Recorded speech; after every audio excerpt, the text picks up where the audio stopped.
for my brother who is a artist, and they're after my life. My whole family is after my life, and they're setting me up. And Sony Records owes me $3.5 million, and they don't want to pay me, and it would be in their better interest, just like Michael told me. They owe me money, and they're trying to off. And I'm begging you, and I'm pleading you, help me raise $100,000 as soon as I can, so I can move to an undisclosed location where I am safe. They had cops come and check for a rope in my garage, saying I wanted to hang myself. Aaron Carter's heartbreaking death just took a surprising twist. And guess who's in the spotlight? None other than Diddy himself. Aaron Carter begged for help in front of the world. He begged for financial support to help get him a private security team to keep him alive. He said on numerous occasions, if anything happens to me, I promise you, I am not title. And no one said anything.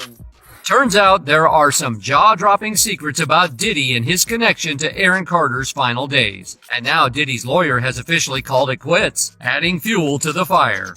Whispers are swirling. Could the music mogul be hiding something huge? The buzz around Aaron Carter's mysterious death is getting louder, with shocking reports suggesting it might be tied to Diddy. Word is the feds are digging deeper into Aaron's passing and his ties to Diddy, and they're even planning to update Diddy's indictment with more charges. What's even wilder, investigators are reportedly looking into other suspicious deaths linked to Diddy, including Aaron, who tragically died on November 5th, 2022, just a day after Diddy's birthday. Aaron Carter's cause of death is revealed. According to online records obtained by E! News, the Los Angeles County Medical Examiner coroner determines that the singer died in November due to drowning. Secondary causes were listed as the effects of alprazolam, which is sold under the brand Xanax, and difluoroethane. Yeah, the same cause of death linked to Kim Porter, Whitney Houston, the near death of Jamie Foxx, and Al B. Sure. And guess what? All of them are tied to Diddy. When you look at the growing list of allegations and the mounting indictment against him, these claims don't seem so far-fetched anymore. What's even more chilling? Most of these people were either speaking out about Diddy or planning to expose him right before tragedy struck. The eerie timing raises eyebrows, doesn't it? Take a moment to think about it. Kim Porter's sudden passing, Whitney Houston's shocking death, and the health scares involving Jamie Foxx and Al B. Sure are all unsettling similarities.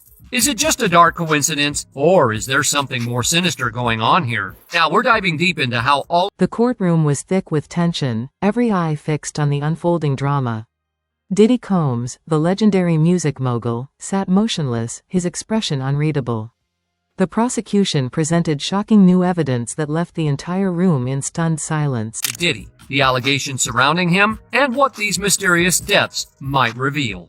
Let's start with Aaron Carter. His official cause of death was ruled as drowning, but speculation has swirled that he may have been overdosed before being found in the bathtub. Sound familiar? That's eerily similar to Whitney Houston's tragic end. She, too, was found drowned in a bathtub, with illegal substances playing a significant role in her death. So how does this connect Diddy to Whitney? Here's where things get even darker. Before Diddy rose to the level of mogul he is today, he had a mentor, none other than Clive Davis. Clive, a legendary figure in the music industry, has his own troubling rumors, including allegations of inappropriate behavior involving young boys. According to Jaguar Wright, an outspoken industry whistleblower, Diddy and even Jay-Z may have learned some of these disturbing practices directly from Clive Davis himself. Wright has openly accused both men of being part of a sinister cycle of manipulation and control in the industry, pointing fingers at Clive as the origin. People. Why? Most likely because he was victimized by his mentor, who loved to control people. And his mentor was Andre Rell. Tell us how who was mentored by Clive Davis. Whitney Houston was tragically found dead in her bathtub at the Beverly Hilton Hotel, the very place where Clive Davis was preparing for his iconic pre-Grammy party.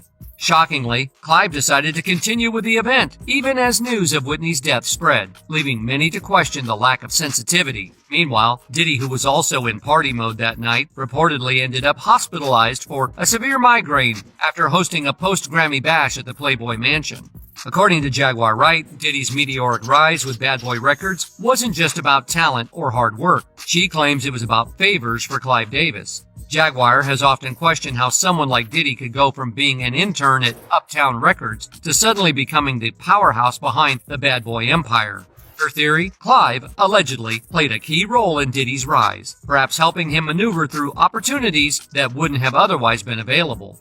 Jaguar also revisits a tragic event in 1991 during a charity basketball game organized by Diddy at City College. A stampede broke out, resulting in the deaths of 9 young people, including a pregnant woman who was the girlfriend of rapper Father MC, one of Uptown Records' artists. While Diddy has denied responsibility, reports suggest the event was overbooked and lacked proper security, despite warnings that the situation could turn dangerous. Critics have pointed out to Clive as potentially helping Diddy escape accountability for the incident, leaving The real surprise came when Diddy's renowned attorney, known for his calm under pressure, suddenly stormed out of the courtroom.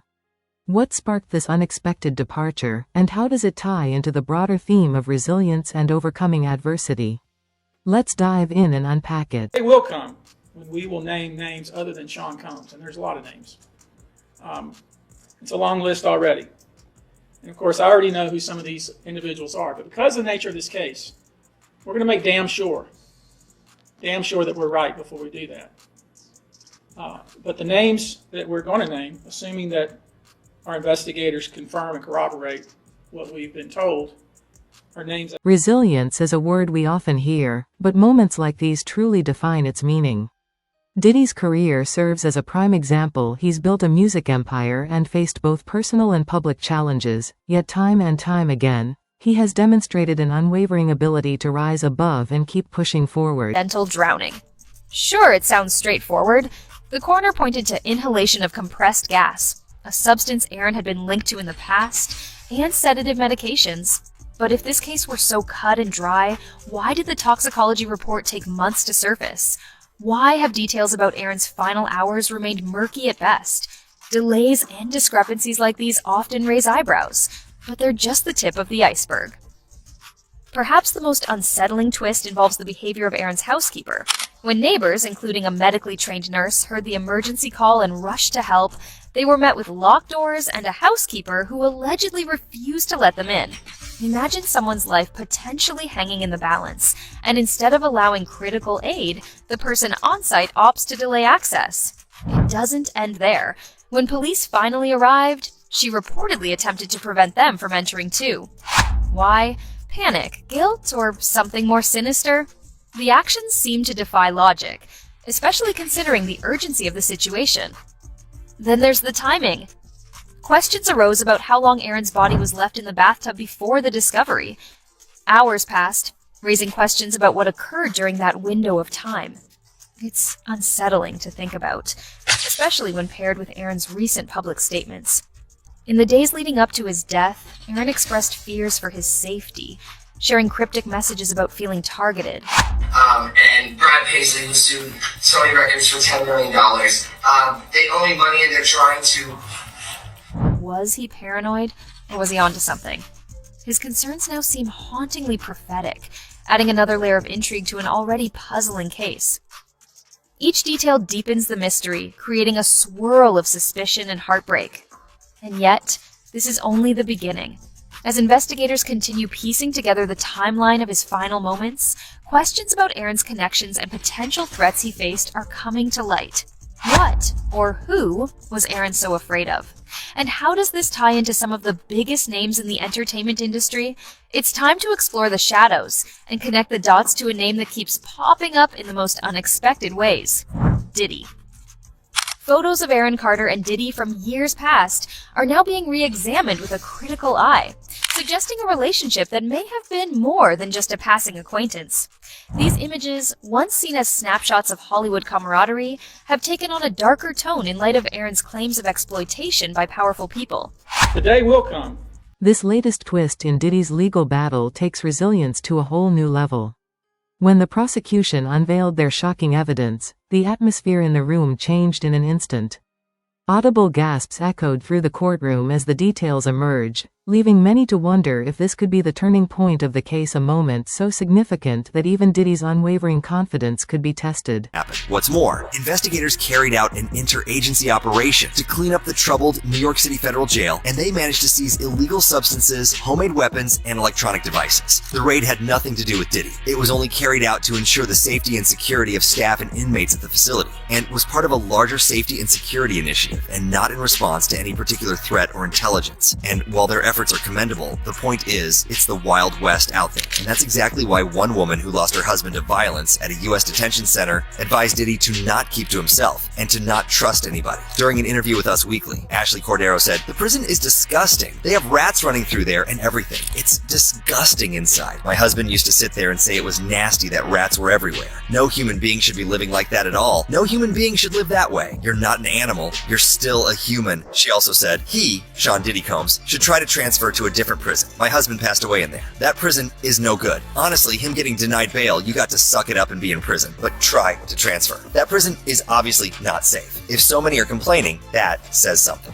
Unfortunately, Diddy's lawyers have been having a hard time getting him out. They requested the court to transfer his client to a prison in Essex County in New Jersey. In their motion for Combs' bail, his attorneys wrote that several courts in this district have recognized that the conditions at Metropolitan Detention Center are not fit for pretrial detention. Just earlier this summer, an inmate was murked. At least 4 inmates have passed away by blank there in the past 3 years. However, the decision was ultimately put in the hands of the Bureau of Prisons, who turned down Diddy. Now, I want to point out that Diddy's not exactly wrong to be paranoid, because he's in the same jail that held R. Kelly, Ghislaine Maxwell, and Jeffrey Epstein. Now, legal experts have already noted the similarities between Diddy's case and Epstein's. Prosecutors in both of these cases have said that the defendants were sex obsessed, and that they used their wealth and their power, resources, network to satisfy these desires, and more specifically for Combs. Even an anonymous Homeland Security agent who participated in the raids on his mansion said that Diddy is as bad as Epstein. But here's where things get concerning for Diddy. Jeffrey was discovered passed away in his jail cell on August 10th, 2019. And according to reports, he did the deed himself. But over the years, fans have uncovered several clues, suggesting that might not have been the case. And it's not mere speculation, since Jeffrey did know a lot of powerful people. And if he ended up exposing them, it would have meant a lot of trouble.